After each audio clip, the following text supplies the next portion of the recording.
Answer সাহাবায়ে কেরাম এরা কারা? এমন একদল মানুষ, যেই মানুষগুলো ঈমান কি ঠিকানা দিয়েছেন, ঈমানের ঠিকানা ছিল না, ইসলামের কোনো ঠিকানা ছিল না। মক্কার মানুষগুলো ইসলাম কবুল করে নাই, মক্কার মানুষগুলো ইসলাম কবুল করতে চায় নাই। মক্কার মানুষগুলো ইসলামকে মদিনায় থাকতে দেয়, মক্কায় থাকতে দেয় নাই, ঈমানকে মক্কায় থাকতে দেয় নাই। আল্লাহর পয়গম্বর হিজরত করলেন, মদিনাতুল মুনাওয়ারা আসলেন। এর সহজ অর্থ হলো যে ঈমান এবং ইসলামকে মক্কার মানুষ ঠিকানা দিতে রাজি ছিল না, সেই ঈমান ইসলাম এবং দ্বীনকে ঠিকানা দিয়েছেন মদিনার আনসার সাহাবীরা, ঠিক কিনা? যেই মানুষগুলো এত বিশাল সম্পত্তির অধিকারী ছিলেন, যে মানুষগুলো মুসআব বিন উমাইর রাদিয়াল্লাহু তাআলা, যে মহান সাহাবী, আরবের ভূখণ্ডে এত বিলাসিতা প্রিয় কোন মানুষ আল্লাহর পয়গম্বর বলেছেন আমার চোখে পড়ে নাই। এত বিলাসিতা প্রিয়, সৌন্দর্য প্রিয় কোন যুবক আমার চোখে দেখি নাই। আল্লাহর পয়গম্বর বলেন আরবের ভূখণ্ডে এত সুন্দর জামা প্রতিদিন নতুন নতুন জোড়া পরিধান করা কোনো যুবক আমি দেখি নাই। সুন্দর এবং উন্নত মানের সুগন্ধি ব্যবহার করনেওয়ালা কোনো যুবক আমি আমার জীবনেও দেখি নাই। আমি মুসআব বিন উমারকে এত সুন্দর পোশাক পরিধান করতে দেখেছি, এত উন্নত মানের খুশবু এবং আতর ব্যবহার করতে দেখেছি। মুসআব বিন উমার যখন উন্নত মানের খুশবু এবং আতর ব্যবহার করে রাস্তা দিয়ে চলতো, তার পেছনে পিছনে লোকজন চলতো তার উন্নত মানের আতর পারফিউমের খুশবু সুঘ্রাণ নেবার জন্য। কিন্তু ওই মুসআব বিন উমার যখন মুসলমান হয়ে গেলেন, আল্লাহর পয়গম্বর বলেন আমি লক্ষ্য করে দেখেছি একটা কাপড় প্রতিদিন পরিধান করত, এমনকি নিজের কাপড় যখন ধুবে দিত ঘর থেকে বের হওয়ার মতো কোনো কাপড় বস্ত্র তার কাছে ছিল না। এরা এত সম্পদশালী ছিলেন, বস্ত্রচ্যুত হয়েছেন, বিটে মাটি ছেড়ে দিয়েছেন, দেশমাতৃকা ছেড়ে দিয়ে মদিনাতুল মুনাওয়ারা এসেছেন। এই মানুষগুলোকে সাহাবী, পয়গম্বরের সাহাবীদেরকে যারা ঠিকানা দিয়েছে, যারা ঘর দিয়েছে, বাড়ি দিয়েছে, যারা গাছ দিয়েছে, যারা বাড়ি দিয়েছে, ঘর দিয়েছে, ক্ষেত খামারের ব্যবস্থা করে দিয়েছে, ব্যবসা বাণিজ্যের জন্য যত ধরনের শেল্টার দেয়া দরকার সবকিছু এরা করে দিয়েছে। আল্লাহ বলেন আনসারদের পরিচয় হলো আল্লাযীনা তাবাওয়াউদ-দার, যে মানুষগুলো এমন মানুষ যারা মুহাজিরদেরকে ঘর দিয়েছে, বাড়ি দিয়েছে। মুহাজিররা যখন পয়গম্বরের কর্তৃক এই বিটে মাটির মালিক হয়ে যাবেন, আনসাররা মনে মনে ভাবতে লাগলেন যে মানুষগুলো এতদিন পর্যন্ত আমাদের ঘরে ছিল, যেই মানুষগুলো এতদিন পর্যন্ত আমাদের ঘরের খাবার গ্রহণ করেছে, যে মানুষগুলোকে না খাওয়াইলে আমাদের পেটের ভাত হজম হয় নাই, আমরা যাদেরকে নিজের পরিবারের অবিচ্ছেদ্য অংশ মনে করেছি, যাদেরকে আমাদের পরিবারের গুরুত্বপূর্ণ সদস্য মনে করেছি, ওই মানুষগুলো যখন আলাদা বিটার মালিক হয়ে যাবে তখন তো আমাদের ঘরে আসবে না, আমাদের বাড়িতে তখন তো আর আসবে না, আমাদের ঘরের খাবার খাবে না। আল্লাহর নবীজি গো, আপনি আনসারদেরকে বানু নজিরের পুরাটা এলাকা তাদের মধ্যে শুধু বন্টন করে দিবেন, আমাদের কোনো আপত্তি নাই। তবে একটা অনুরোধ হলো, এরা আগে যেরকম আমাদের ঘরে খাবার খেয়েছে, আল্লাহর নবী গো ওই মানুষগুলো বিটে মাটির মালিক হয়ে যাওয়ার পরেও যেন আমাদের ঘরের মেহমান থেকে যায়। সুবহানাল্লাহ। আপনার মাধ্যমে আনসারদের কাছে করতে চাই, তোমরা যখন বেটে মাটির মালিক হয়ে যাবে, ওই সময় তো যার যার বাড়িতে চলে যাবে, যার যার বেটিতে চলে যাবে। তোমাদের কাছে অনুরোধ হলো একদম চলে যেও না, বরং তোমরা আমাদের ঘরে আইসো, পূর্বের মতো আমাদের ঘর থেকেই তোমরা খাবার খাবে।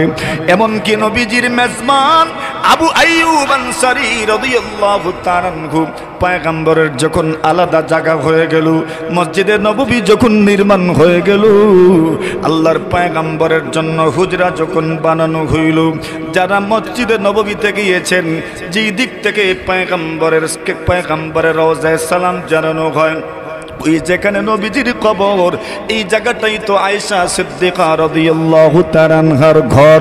আয়েশা সিদ্দিকার কামরা ছিল, এই কামরাতেই তো পয়গম্বর আলাইহিস সালাতু ওয়াস সালাম থাকতেন। এইভাবে দাপে দাপে উম্মাহাতুল মুমিনিন আল্লাহর পয়গম্বর আলাইহিস সালাতু ওয়াস সালামের স্ত্রীদের ঘর ছিল একজনের পরে আরেকজন, একজনের পরে আরেকজন, মানে পয়গম্বরের স্থায়ী বসবাসের ঠিকানাও হয়ে গেল। আবু আইয়ুব আনসারী বলেন, নবীজি গো, আপনি তো আপনার স্থায়ী ঠিকানায় চলে যাবেন, আমার ঘরটা আপনি পয়গম্বরের বরকত এবং সোহবত থেকে বঞ্চিত হয়ে যাবেন। ওগো নবীজি, আপনি আগে যেরকম আমার ঘরে খাবার খেতেন, আমি প্রতিদিন আপনার জন্য খাবারের আয়োজন করব, খাবার তৈরি করে রাখবো। ওগো নবীজি, আপনার জন্য আমার ঘরের দরজাটা খোলাম, যেই দিনে আপনি সময় পাবেন, যেই দিনে আপনি সুযোগ পাবেন। আর আমার সবচেয়ে বড় অনুরোধ হলো, এমন কোনো দিন যেন না যায় যেদিন আপনি আমার ঘরে আসবেন না, এমন কোনো দিন যেন না হয়। প্রতিদিন আপনার জন্য খাবার রেডি থাকবে, আপনি আইসেন, খেয়ে যান। আল্লাহর পয়গম্বর বলেন, আবু আইয়ুব রে শুনো, আমি পয়গম্বর তোমাকে কথা দিলাম, আমি যখনই সময় পাবো আমি তোমার ঘরের মেহমান হয়ে যাব, নির্দ্বিধায়, চিন্তা করো না। আশহাদু আল্লা ইলাহা ইল্লাল্লাহু ওয়াহদাহু লা শারীকা লাহু وأشهد أن سيدنا وسندنا وحبيبنا ومولانا محمدا عبده ورسوله الذي أرسله الله تعالى إلى كافة الناس بشيرا ونذيرا وداعيا إلى الله بإذنه وسراجا منيرا.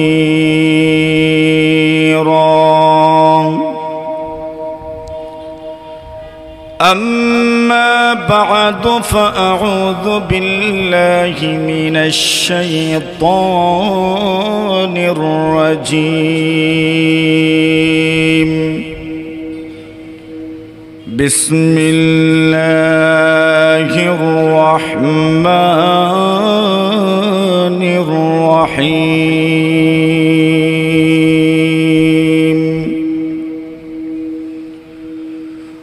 وما أرسلناك إلا رحمة للعالمين. وقال رسول الله صلى الله عليه وسلم: بعثت لأتمم مكارم الأخلاق. وقال عليه الصلاة والسلام: إن الله بعثني رحمة للعالمين وهدى للعالمين. أو كما قال عليه الصلاة والسلام: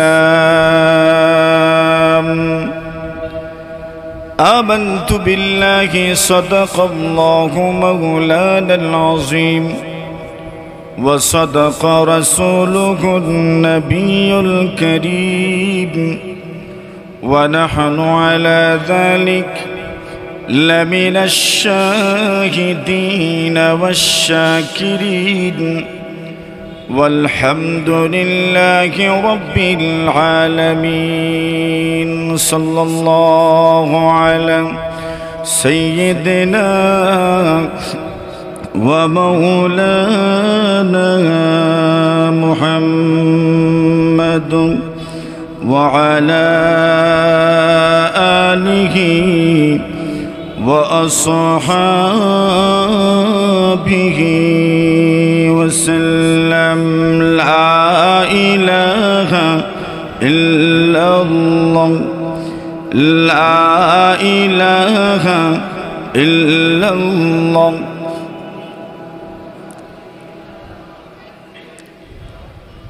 لا إله إلا الله لا إله إلا الله.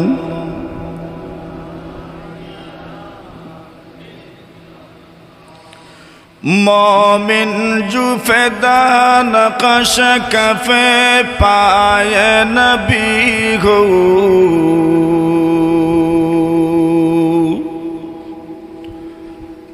मोमिन जुफेदा नक़श कफ़े पाए नबी हो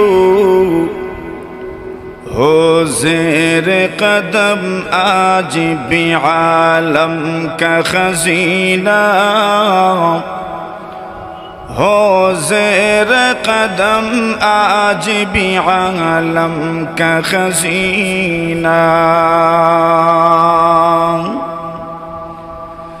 गर सुन्नत नबवी की करे पैरवी उम्मत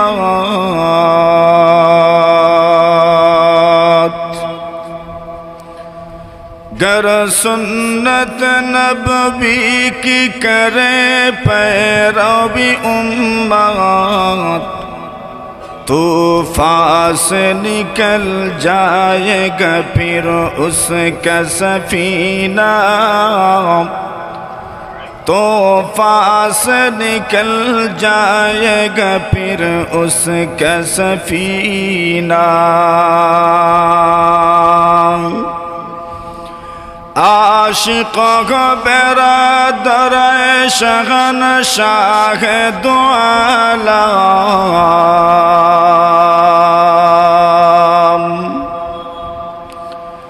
आशिक़ों को बेरादर शहंशाह दो आलम मिस्को से ज़ियादा मुबारक जिसका पसीना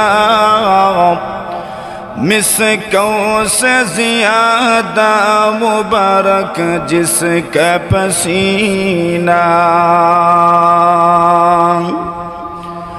हो दिल में तड़प हो मेरे आका की ज़ियारत एक आन भी आए नबी दिखला दे मदीना एक आन भी आए नबी दिखला दे मदीना. ला इलाहा इल्लल्लाह ला इलाहा इल्लल्लाह मुहम्मदुर रसूलुल्लाह.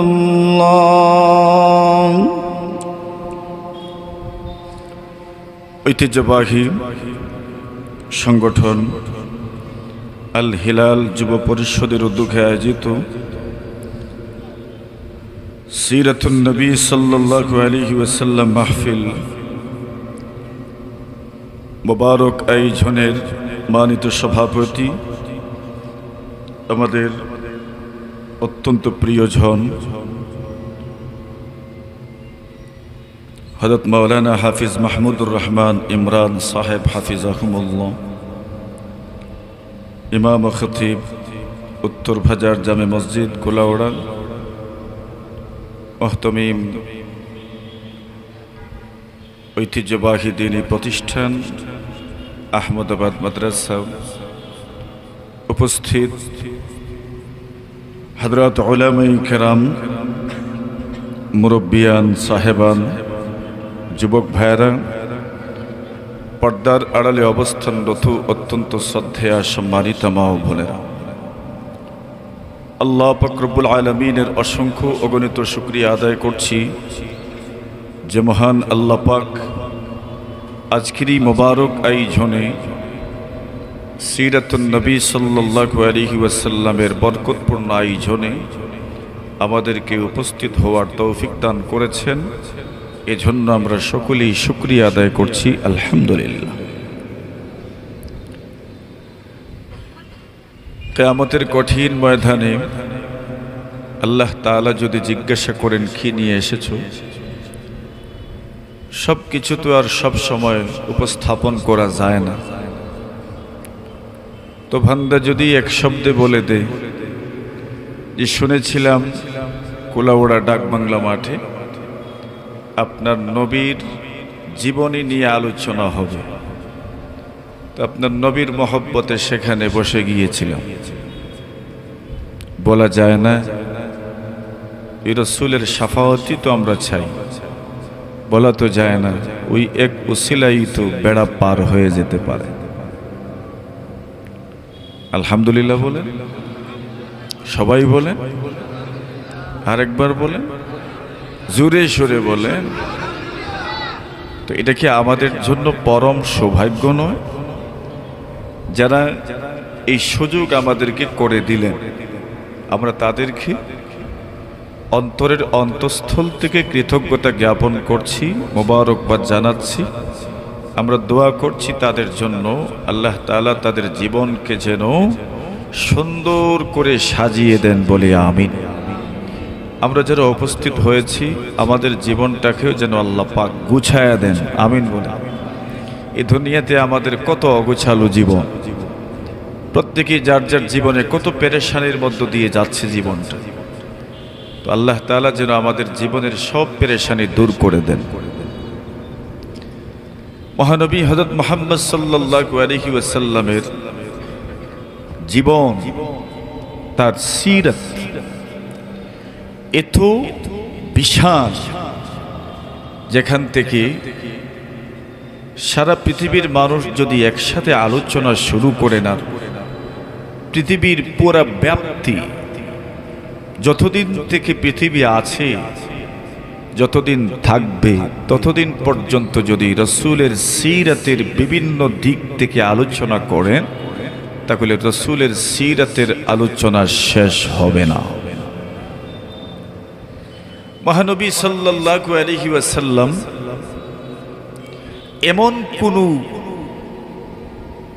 মানব জীবনের এমন কোনো কোণা নাই, এমন কোনো পার্শ্ব নাই, এমন কোনো দিক নাই, এমন কোনো বিভাগ নাই, এমন কোনো সেক্টর নেই যেই ব্যাপারে মহানবীর আদর্শ বিদ্যমান নয়।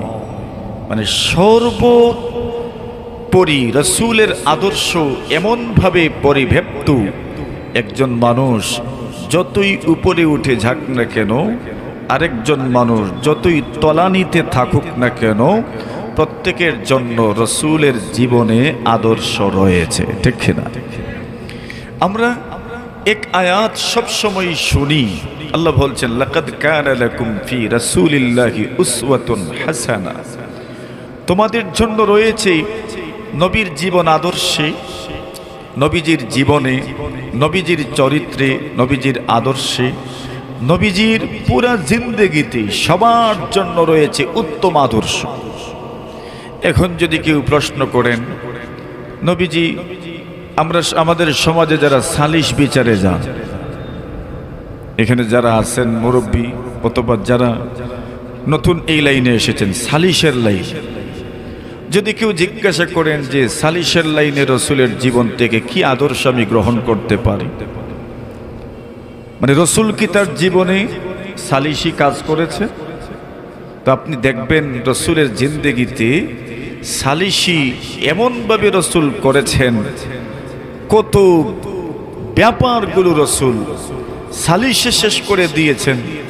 এমনকি যখন যথারীতি রাষ্ট্র ব্যবস্থা ছিল না, তখন রাসূল আকরাম সাল্লাল্লাহু আলাইহি ওয়াসাল্লাম নিজের অনুরাগী অনুগামী যারা পয়গম্বরের অনুসারী ছিলেন তাদের মধ্যে তো সালিশ কার্য সম্পাদন করতেনই, এমনকি কাবা নির্মাণের সময় হাজারে আসওয়াদ কারা ফিট করবে রাখবে এই ব্যাপারেও যখন দ্বিধার মধ্যে ছিলেন, প্রত্যেক গোত্রই চাচ্ছিল আমরাই এই ফজিলতটা গ্রহণ করি, আমরা এই সম্মানটা গ্রহণ করি।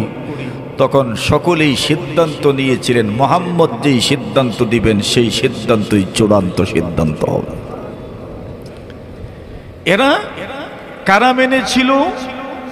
যারা রাসূলের দুশমন হচ্ছে পরবর্তীতে মদিনাতুল মুনাওয়ারায় যাওয়ার আগে মক্কাতুল মুকাররমায় পয়গম্বরকে মানুষ আল আমিন নামে চিনত, সবচেয়ে বিশ্বস্ত নামে চিনত রাসূলকে।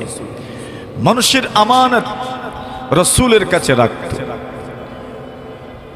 আপনি পয়গম্বর আলাইহিস সালাতু ওয়াস সালামকে কোন দিক দিয়ে বিবেচনা করবেন? যদি আপনি বলেন আমি তো একজন ছোটখাটো ব্যবসায়ী, ফেরি দেই, আমরা এক সময় দেখতাম আমাদের গ্রাম দেশে ফেরিওয়ালা আসতো, ঠিক নেই মাতুন আপনারা কেমনে বুঝবেন, আপনারা শহরের মানুষ। তো এরপরেও বাকি অঞ্চলগুলোতে শহরের এরিয়া থেকে একটু দূরে যেখানে আছে এখানে তো কিছু ফেরিওয়ালা যাইতো না, আগে ফেরিওয়ালা যাইতো। তো আল্লাহর রাসূল সাল্লাল্লাহু আলাইহি ওয়াসাল্লামের জীবদ্দশায় মহানবী হযরত মুহাম্মদুর রাসূল সাল্লাল্লাহু আলাইহি ওয়াসাল্লাম উনিও ব্যবসা বাণিজ্য করেছেন। বিদায় একজন ক্ষুদে ব্যবসায়ীর জন্য, একজন বড় ব্যবসায়ীর জন্য রাসূলের জীবনে আদর্শ বিদ্যমান আছে না নাই? মানে ব্যবসায়ী সম্প্রদায়ে যারা আছেন, যাদেরকে আমাদের সমাজের চালিকা শক্তি বলা হয়, রাষ্ট্রের উন্নয়নে যারা নীরব বিপ্লব ঘটান, ওই ব্যবসায়ীদের তাদের ব্যবসায়িক জীবনযাপনে, তাদের ব্যবসার ব্যাপার সেবারে নবীজির জীবনে আদর্শ বিদ্যমান আছে না নাই? আছে, এটাও দেখলাম। বলতে পারেন আমি একজন শিশু হিসাবে আমার রাসূলের জীবন থেকে কি আদর্শ গ্রহণ করতে পারি? তো সেটা তো আপনি জানেনই, রাসূলের জীবনের শুরুটা কেমন হয়েছিল। আল্লাহ রাসূল সাল্লাল্লাহু আলাইহি ওয়াসাল্লাম হালিমাতুস সাদিয়া রাদিয়াল্লাহু তাআলা আনহার দুধ পান করেছেন, যাকে রাসূলের দুধ মা বলা হয়। হালিমাতুস সাদিয়ার একটা সন্তান ছিলেন। হালিমাতুস সাদিয়ার বাড়ি তো তায়েফে, মানে আরবের মানুষ শহুরি জিন্দেগিতে নিজের সন্তানকে বড় করতেন না, লালন পালন করতেন না, সুন্দর পরিবেশে সন্তানদেরকে পাঠিয়ে দিতেন। এরা ওই গ্রাম্য অঞ্চলে বড় হতো, এদের ভাষাও মাশাআল্লাহ অত্যন্ত সুন্দর। তো বলছেন হালিমাতুস সাদিয়ার সন্তান রাসূল একটা স্তন থেকে দুধ পান করতেন, আর আরেকটা স্তনের দুধ নিজের দুধ ভাইয়ের জন্য রেখে দিতেন। মানে এই সময় থেকেই পয়গম্বর আলাইহিস সালাতু ওয়াস সালাম পরসহিষ্ণু ছিলেন, অন্যের অধিকারকে প্রায়োরিটি দিতেন, অন্যের অধিকারকে সর্বোচ্চ বিবেচনা করতেন, সর্বোচ্চ গুরুত্ব দিতেন। এটাই কিন্তু আমাদের মধ্যেও কার্যকর হওয়া দরকার। কথায় কথা বাড়ে, একটা কথা আপনাদেরকে শোনাই। আমাদের সমাজে যাদেরকে আমরা শিশু বলি, ছোট বলি, এই ছোটদের মধ্যে এমন কিছু গুণ আছে, এই গুণগুলো যদি বড়দের মধ্যে হয়ে যেত সমাজটা বড় সুন্দর হয়ে যেত, ঠিক না বেটি?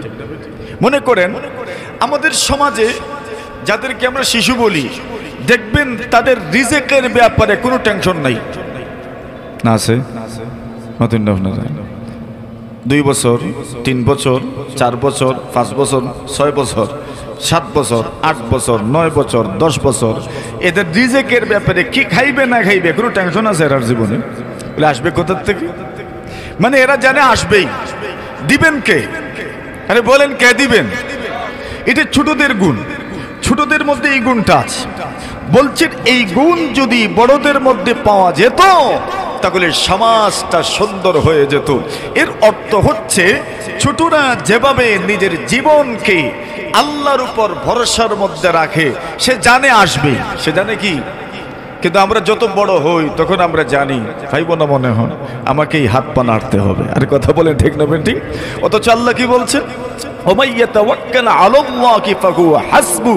কেউ যদি আল্লাহর উপর ভরসা করে তার জন্য কে যথেষ্ট? আল্লাহ যথেষ্ট।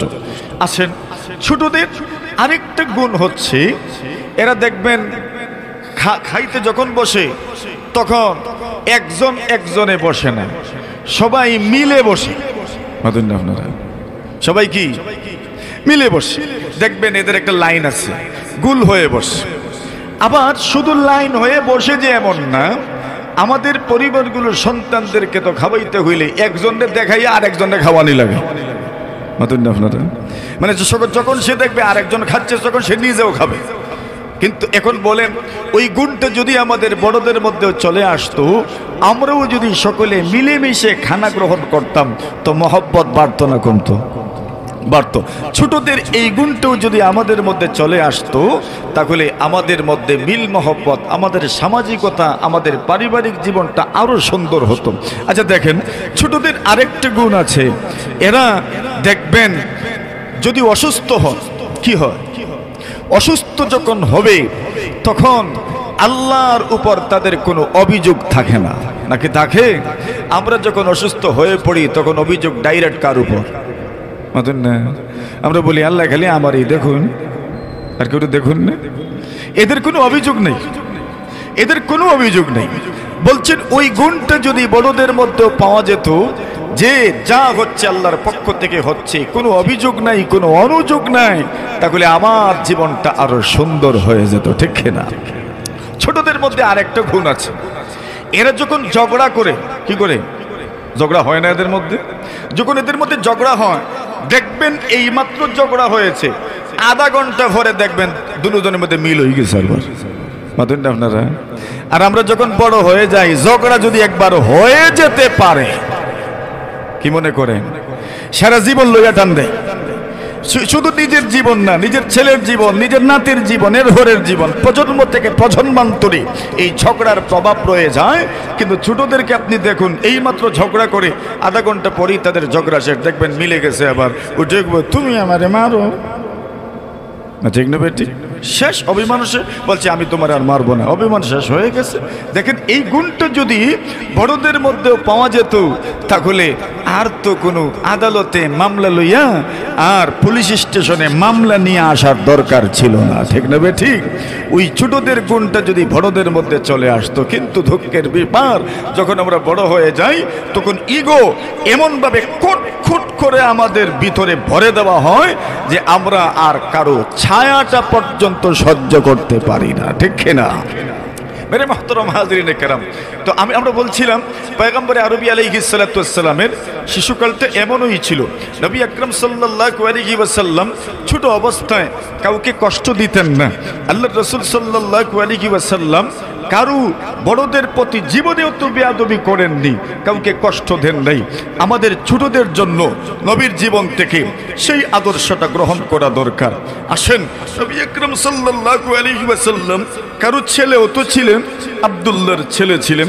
নবী আকরাম সাল্লাল্লাহু আলাইহি ওয়াসাল্লাম আমিনার ছেলে ছিলেন। মায়ের প্রতি ওনার ভালোবাসাটা কেমন ছিল, বাবার প্রতি ওনার ভালোবাসাটা কেমন ছিল, দাদার প্রতি ওনার ভালোবাসা কেমন ছিল। নাতিও তো ছিলেন। শুধু তো রাসূল নাতি ছিলেন না, ভাতিজাও তো ছিলেন। কথা বলেন ঠিক না বেঠিক? শুধু তো ভাতিজাই ছিলেন না, ভাইভূত তো ছিলেন। নবীজির কি ফুফু ছিলেন না? নবীজির তো ফুফু আছেন, তো ফুফু যখন আছেন তো ভাইভূত তো।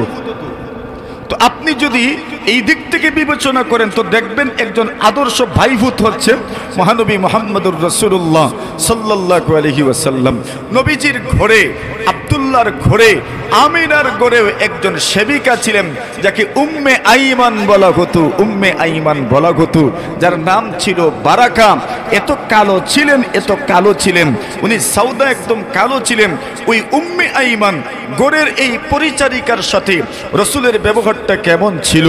আল্লাহর রাসূল সাল্লাল্লাহু আলাইহি ওয়াসাল্লাম যখন নবী হলেন, যখন রাসূল হলেন, তখন নবীজিকে তো আর কেউ কোনো ব্যাপারে জোর করতে পারতো না। বিশেষ করে খাওয়া দাওয়ার ব্যাপারে জোর করার তো কোনো সুযোগই ছিল না। রাসূল ইচ্ছে করলে খাইতেন, ইচ্ছে না হলে ছেড়ে দিতেন, কেউ জোর করার কোনো সুযোগই ছিল না। কিন্তু একমাত্র পার্সন ছিলেন যিনি রাসূলকে জোর করতে পারতেন, খাইতে হবে আপনাকে। ওই আল্লাহর বান্দির নাম হচ্ছে উম্মে আইমান। সুবহানাল্লাহ। উনি জোর করতেন, খেতে হবে আপনাকে। কেন? উনি রসুলের ছোট জমানায় রসুলকে উনি লালন পালন করেছেন। নবীজির জীবদ্দশায় সবচাইতে বেশি দিন যাকে পেয়েছেন, সবচাইতে বেশি সার্ভিস রসুলকে যিনি দিয়েছেন, সেই মহান একজন মহিয়সী নারীর নাম হচ্ছে উম্মে আইমান। এই উম্মে আইমান, কথায় কথা বাড়ছে, কষ্ট হইতেছে আপনাদের? এই উম্মে আল্লাহর রাসূল সাল্লাল্লাহু আলাইহি ওয়াসাল্লাম হিজরত করে যখন মদিনাতুল মুনাওয়ারা আসলেন, মদিনাতুল মুনাওয়ারা আসার পরে একটা যুদ্ধ হইল বদরের যুদ্ধ, আরেকটা যুদ্ধ হইল উহুদের যুদ্ধ, একটা যুদ্ধ হইল বনু নজিরের যুদ্ধ। বনু নজির ছিল ইহুদি সম্প্রদায়। মদিনাতুল মুনাওয়ারার উপকণ্ঠে বনু নজির এক গোত্র ছিল, বনু কুরাইজা এক গোত্র ছিল, বনু কাইনুকা আরেক গোত্র ছিল। এরা কিন্তু ইহুদি, ইহুদিদের গোত্র। এক গোত্রের নাম বনু নজির, আরেক গোত্রের নাম বনু কুরাইজা, আরেক গোত্রের নাম হচ্ছে বনু কাইনুকা।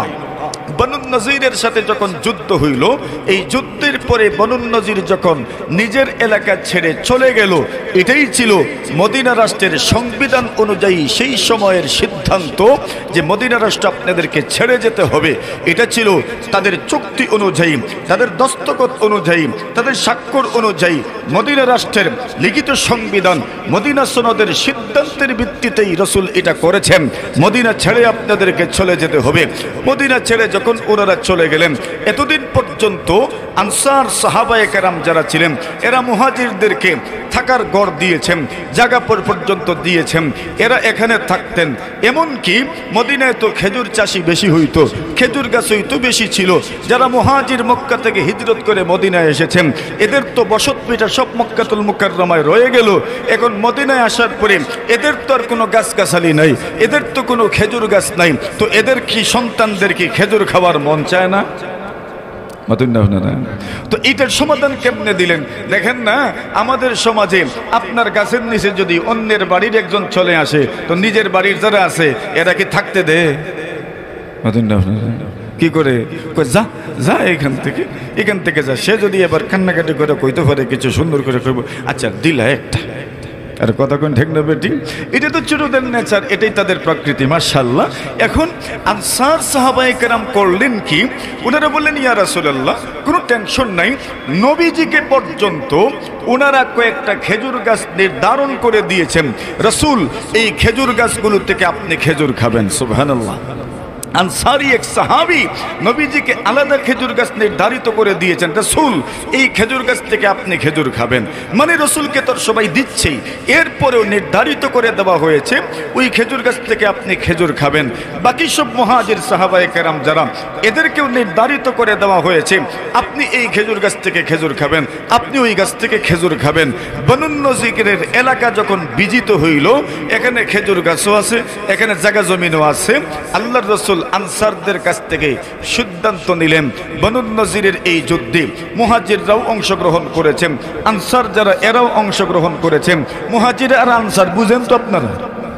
হ্যাঁ, বুঝুন তো সবাই। মুহাজির বলতে যারা মক্কায় সব ছেড়ে মদিনায় এসেছেন, এদেরকে বলা হয় মুহাজির। আর আনসার বলা হয় যারা ওই মুহাজিরদেরকে নিজের ঘর বাড়িতে থাকতে দিয়েছেন, এমনকি নিজের ঘর পর্যন্ত দিয়েছেন। এমনকি যাদের একাধিক স্ত্রী ছিল, নিজের এক স্ত্রীকে তালাক দিয়ে ওই মুহাজির ভাইকে বিয়ে করার সুবিধা পর্যন্ত দিয়েছেন। সুবহানাল্লাহ। এদেরকে বলা হয় আনসার। কি বলা হয়? আনসার। নিজের ঘরে খাবার খাওয়াইতেন, এমন একটা পর্যায় ছিল। আল্লাহর রাসূল মুহাজিরদের কাছ থেকে পরামর্শ নিলেন। পরামর্শটা হইল, আপনারা যদি মানেন তাহলে বনু নজিরের ওই এলাকাটা আমি মুহাজিরদের মধ্যে বন্টন করে দিতে চাই। সুবহানাল্লাহ বলবেন না? মুহাজিরদের কাছ থেকে পরামর্শ নিচ্ছেন, আপনাদের যদি কোনো আপত্তি না থাকে তাহলে বনু নজিরের যেই এলাকা বিজিত হয়েছে ওই এলাকাটা মুজাহিদদের মধ্যে বন্টন না করে ওই বন্টন প্রক্রিয়ার ঊর্ধ্বে উঠে আমি আনসারদের মধ্যে বন্টন করে দিতে চাই। কেউ তো বলছেন মালেফ হয়, আর এটাই সিদ্ধান্ত, রসুলের সিদ্ধান্ত এটাই চূড়ান্ত সিদ্ধান্ত। তো রসুলের সিদ্ধান্ত যদিও চূড়ান্ত সিদ্ধান্ত, কিন্তু মুহাজিরদেরকে দিবেন না, শুধু আনসারদেরকে দিবেন, একটু মনের কষ্ট থাকতে পারে কিনা? যারা মেম্বার আর কাউন্সিলর আছেন এরা তো বুঝেন, ওই একবার একজনরে দিলে পরের বার যদি খালি বাদ দিতে পারো, কিতা মনে করুন একবারে 14-20টি উদ্ধার করে নিলে না, বলে আমারে দিলে না, অমুকরে দিলা, আমারে দিলে না, অমুকরে দিলা, আমারে দিলে না, অমুকরে দিলা, আমারে দিলে না, অমুকরে দিলাম। এখন মুহাজিরদেরকে দিবেন না, শুধু আনসারদেরকে দিবেন, ব্যাপারটা তো মনোকষ্টের কারণ হতে পারে। এজন্যই রাসূল তাদের কাছ থেকে পরামর্শ নিলেন, কি আপনারা কি বলেন আমি এটা আনসারদের মধ্যে বন্টন করে দিই, এদের তো জায়গা জমি নাই, এদের তো সরকার প্রদানের জন্য জরুরি হলো এই দেশের কোন নাগরিক যেন বস্তু বিঠাহীন না থাকে, এটা নাগরিক অধিকার। কি নাগরিক অধিকার? আপনার রাষ্ট্রের কেউ বস্তুচ্যুত থাকবে, বিধাহীন থাকবে, হতে পারে না। নাগরিক অধিকার হচ্ছে তাকে বস্তুর মালিক এবং তাকে পিঠের মালিক বানানো তার নাগরিক অধিকার, ঠিক কিনা? এটাই হচ্ছে একটা রাষ্ট্রের সবচেয়ে বড় সিদ্ধান্ত। ইসলামী রাষ্ট্র ব্যবস্থা এটাকে গুরুত্ব দেয়, কেউ যেন ভূমিহীন না থাকে। আচ্ছা, ওইটা আপনার রাষ্ট্র ব্যবস্থার আলোচনা, ওইদিকে আমরা না গেলাম আজকে। এখন রাসূল বললেন, ঠিক আছে আনসার আপনারা আপনাদেরকে দিয়ে দিব। মুহাজিরদের কাছ থেকে সিদ্ধান্ত নিলেন। মুহাজিররা বললেন, আপনার সিদ্ধান্তে আমাদের কোনো আপত্তি নাই, তবে একটা অনুরোধ আছে। কি আছে বলেন? কি নাই? আপত্তি নেই, কিন্তু কি আছে? অনুরোধ আছে। অনুরোধটা কি? আল্লাহর হাবিব, আমাদের মুহাজির ভাইয়েরা এই পর্যন্ত আমাদের ঘরের খানা খেয়েছে, আমাদের বাগানের খেজুর গাছ গ্রহণ করেছে, খেজুর গাছের খেজুর খেয়েছে। আল্লাহর নবী গো, আমরা অভ্যস্ত হয়ে গিয়েছিলাম, মুহাজির না আমাদের ঘরের খাবার খাবে, আমাদের ঘরে বরকত হবে, আল্লাহর জন্য, আল্লাহর দ্বীনের জন্য যারা বস্তু বিটা ছেড়ে এসেছে এদেরকে আমরা স্থান দিয়েছি, যার জন্য মহান আল্লাহ কোরআনে মাজিদের মধ্যে আমাদের প্রশংসা করে বলেছেন, আল্লাযীনা তাবাওয়াউদ-দার ওয়াল ঈমান। এমন একটা অবস্থা ছিল আনসার এবং মুহাজিরদের মধ্যে, যে কথাটা বলতেছিলাম, মুহাজির সাহাবায়ে কেরাম আনসারদেরকে, আনসার সাহাবায়ে কেরাম মুহাজিরদেরকে আলাদা আলাদা খেজুর গাছের মালিক বানায়া দিলেন। মানে ওইটা মূল মালিক নয়, শুধু ভোগের মালিক, ভোগ দখলের মালিক ছিলেন, ভোগ করতে পারবেন। বনু নজিরের এলাকা যখন বিজিত হয়ে গেল, খায়বারের এলাকা যখন বিজিত হয়ে গেল, ফাদকের এলাকা যখন বিজিত হয়ে গেল, আল্লাহর পয়গম্বর উম্মে আইমানকে বললেন, ওগো উম্মে আইমান, তোমাকে যারা খেজুর গাছ দিয়েছিল ওই খেজুর গাছগুলো ফেরত দিয়ে দাও। উম্মে আইমান বলেন, যতক্ষণ পর্যন্ত আপনি আমাকে এর বিনিময়ে 10 ডাবল না দিবেন ততক্ষণ পর্যন্ত আমি খেজুর গাছগুলো ফেরত দিব না। আল্লাহর পয়গম্বর বলেন, উম্মে আইমান, আমি তোমাকে ওয়াদা দিলাম, তুমি তাদের গাছগুলো ফেরত দিয়ে দাও, আমি মুহাম্মদ তোমাকে 10 ডাবল খেজুর গাছের মালিক বানায়া দিব।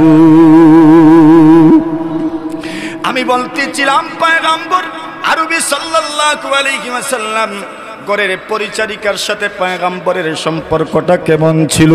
এত কালো মহিলা আল্লাহর বান্দি পয়গম্বরকে জোর করতে পারতেন, নবীজিও মেনে নিতেন। আল্লাহ রাসূল বলতেন, আমার মায়ের পরে আরেক মা হচ্ছেন উম্মে আইমান। জোরে বলেন সুবহানাল্লাহ। আমার মায়ের পরে আরেক মা, আমার মা থাকলে যেভাবে আমাকে শাসন করতেন, উম্মে আইমানের এই হক আমার উপরে আছে। আমার পরিবারের মধ্য থেকে যার সঙ্গে সবচেয়ে বেশি দিন আমি অতিবাহিত করেছি, সেই মহিয়সী নারীর নাম হচ্ছে উম্মে আইমান। নিজের পরিচারিকাদের সঙ্গে পয়গম্বরের এই সম্পর্কটা ছিল। অধীনস্থদের সাথে আল্লাহর পয়গম্বরের ব্যবহার কেমন ছিল? বেলালে হাবশী রাদিয়াল্লাহু তাআলার ঘটনা তো আপনারা জানেনই, আনাস ইবনে মালিকের কথাও তো জানেন। নবীজির সাহাবায়ে কেরাম যারা নবীজির খেদমত করেছেন, আনাস বলেন 10 বছর পর্যন্ত পয়গম্বরের খেদমত আমি করেছি, কিন্তু কোনোদিন আমার কোনো কাজের প্রতি রাসূল অসন্তুষ্ট হয়ে যেটা করেছি বলেন নাই কেন করলাম, আর যেটা করি নাই বলেন নাই কেন করলাম না, এটা ছিল পয়গম্বরের ব্যবহার। সুতরাং মালিক পক্ষ যারা আছেন অধীনস্থদের সাথে, কর্মচারী কর্মকর্তার সাথে কেমন ব্যবহার হবে আপনার জন্য আদর্শ হচ্ছেন মহানবী মুহাম্মদুর রাসূলুল্লাহ সাল্লাল্লাহু আলাইহি ওয়াসাল্লাম।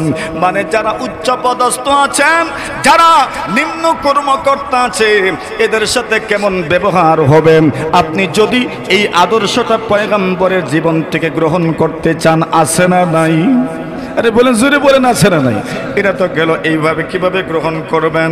আল্লাহর পয়গম্বর আরবি সাল্লাল্লাহু আলাইহি ওয়াসাল্লাম শুধু তো এমনই ছিলেন না, আল্লাহর নবী বিশ্ব নবী স্বামীও তো ছিলেন। সুতরাং দুনিয়াতে যত স্বামী আছেন, ওই স্বামীদেরকে যদি উত্তম আদর্শ গ্রহণ করতে হয়, আল্লাহর পয়গম্বরের জীবন থেকে উত্তম আদর্শ গ্রহণ করার সুযোগ আছে না নাই? কেন? আপনি যেমন স্বামী, আল্লাহর পয়গম্বরও তো স্বামী ছিলেন। বুঝে আসতেছে তো আল্লাহর রসুলের জীবনে কেমনে রয়ে গেল সবার জন্য উত্তম আদর্শ। আপনি স্বামী হিসাবে নবীজির জীবন থেকে আপনি আদর্শ গ্রহণ করতে পারেন। একজন স্বামী তার স্ত্রীর সাথে কেমন আচরণ করবে। আল্লাহর নবীজির স্ত্রী আম্মা জান আয়েশা সিদ্দিকা রাদিয়াল্লাহু তাআলা আনহা বলেন, আল্লাহর নবীজির দাম্পত্য জীবন কেমন ছিল, আল্লাহর নবীর দ্বৈত জীবনটা কেমন ছিল, আল্লাহর পয়গম্বরের পারিবারিক জীবন, বিবাহিত জীবন কেমন ছিল। আম্মা জান আয়েশা সিদ্দিকা বলেন, কানা ইয়াকুনু ফি মাহানাতি আহলিহি তানি খিদমাত আহলিহি। আম্মা জান আয়েশা বলেন, আল্লাহর পয়গম্বর পরিবার পরিজন স্ত্রীদেরকে সহযোগিতা করতেন, এদের কাজে সহযোগিতা করতেন। আর আমাদের অবস্থা হলো রসুলের জীবন থেকে তো আদর্শ গ্রহণ করেন না। রমজান মাস যখন আসে, ইফতারের আইটেমের বর্ণনা দিতে দিতে শেষ নাই, অর্ডার দিতে দিতে শেষ নাই।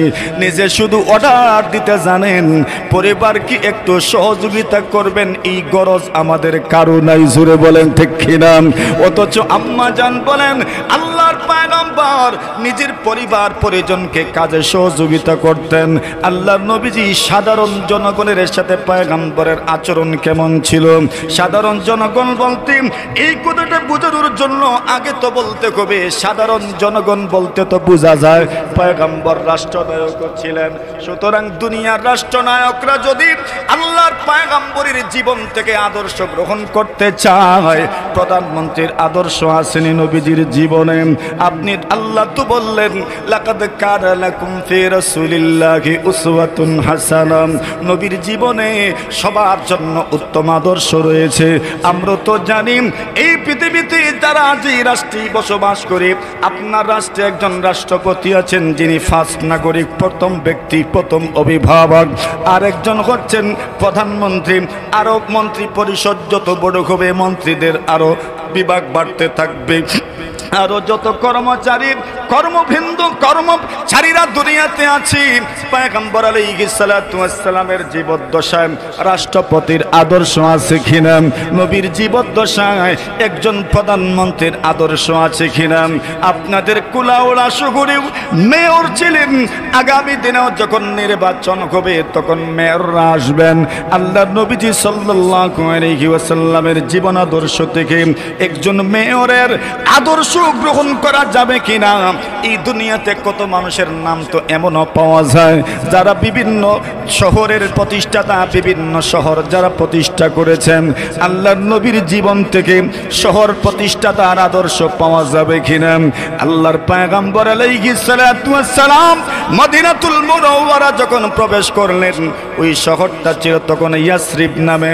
নবীজি সাল্লাল্লাহু আলাইহি ওয়াসাল্লাম শহরটার নাম পরিবর্তন করলেন। নবীজি নাম দিলেন মদিনাতুর রাসূল, রাসূলের শহর, রাসূলের শহর। শহরটা এমনভাবে প্রতিষ্ঠা করলেন, এমনভাবে গড়ে তুললেন। মদিনা রাষ্ট্রের, মদিনা শহরের প্রথম মেয়র আল্লাহর পয়গম্বর মুহাম্মদুর রাসূলুল্লাহ সাল্লাল্লাহু আলাইহি ওয়াসাল্লাম। মদিনা রাষ্ট্রের প্রথম রাষ্ট্রপতি মুহাম্মদুর রাসূলুল্লাহ সাল্লাল্লাহু আলাইহি ওয়াসাল্লাম, মদিনা রাষ্ট্রের প্রথম প্রধানমন্ত্রী মুহাম্মদুর রাসূলুল্লাহ সাল্লাল্লাহু আলাইহি ওয়াসাল্লাম, মদিনা রাষ্ট্রের প্রথম প্রতিষ্ঠাতা পয়গম্বর আলাইহিস সালাতু ওয়াস সালাম। মদিনা রাষ্ট্রের এই রাষ্ট্রের মধ্যে বহু জাতি মিলে থাকার জন্য বহু জাতিক গণতন্ত্র বলেন আর খেলাফত বলেন, ওই খেলাফত ব্যবস্থা আর গণতন্ত্র যাই বলবেন ওইটার প্রতিষ্ঠাতা মুহাম্মদুর রাসূল সাল্লাল্লাহু আলাইহি ওয়াসাল্লাম। শুধু তো মুসলমানরা ছিলেন না, ইহুদিরাও ছিল, পত্তলিকরাও ছিল, অন্য ধর্মের মানুষও ছিল। সকলকে নিয়ে শান্তিপূর্ণ সহাবস্থানের জন্য আইন প্রণয়ন করে শান্তির সমাজ বিনির্মাণের মূর্ত প্রতীক আপনি যদি কাউকে বলতে চান তাহলে সেই মহামানবের নাম মুহাম্মদুর রাসূলুল্লাহ সাল্লাল্লাহু আলাইহি ওয়াসাল্লাম, ঠিক কিনা?